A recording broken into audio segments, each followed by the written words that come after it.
Hello everyone, we now want to go over an introduction to the IKFK system and what I'm actually expecting off of this. Now I know I talked about this in the week 2 overview, but I just wanted to spend a couple more seconds here on it. So right here, this is the blank scene that you got with your project, your controls download for the create controls. As you can see, I can lift up the arm. This is actually given to you. The IK system is created. The FK system has local oriented controls. You can see how they're pointing down the axis. They should have pads on them. At this point, you should have probably done the hands already on this, and we've already covered local oriented controls compared to world oriented controls. So the arms are local oriented FK system. Okay, and your job is to make this chain in here follow along either or on the here. So when I go into this and I move back and forth, it'll actually go, right now it'd be an IK and then move over to be an FK. So let me show you what it looks like when it's finished.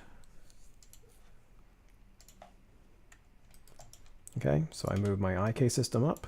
The arm is already in IK mode, so if I look at the hand, there it is.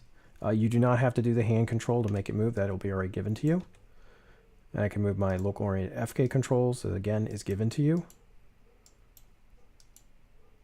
See? And then if I go into my hand, I can click and go from 0 to 10, and that moves through. And this uses a set-driven key to jump between our constraints on here. And you'll see there is a constraint in here. If I go on to the, if I go into my arm joints, we have 3 joint systems, a binding joint, which is your original joint system, an IK system, and an FK system. And this binding joint has a couple orientations on it right here, and you can see there's keyframes on them, and that's the set-driven keys on them that are driving onto. So you're pretty much mirroring these two systems. The binding joints are following one of the two other systems. A little more detail in it, and the podcast after this are going to go over a lot more detail onto it.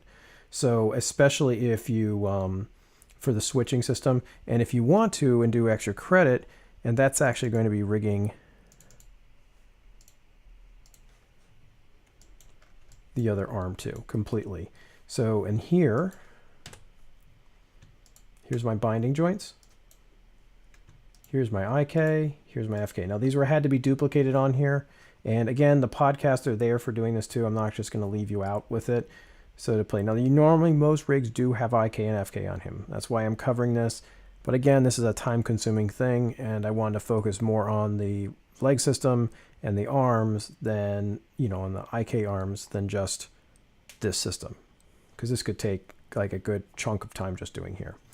So you'll have to blend between the two systems. Now this one right here, this extra credit one, he didn't actually have the hand follow, and it should be following, but it does have the switch on here. So I would probably take a little bit off on this, but in the same sense, the control system, the switching system is there, the controls are there, and that would get me very, very happy on that.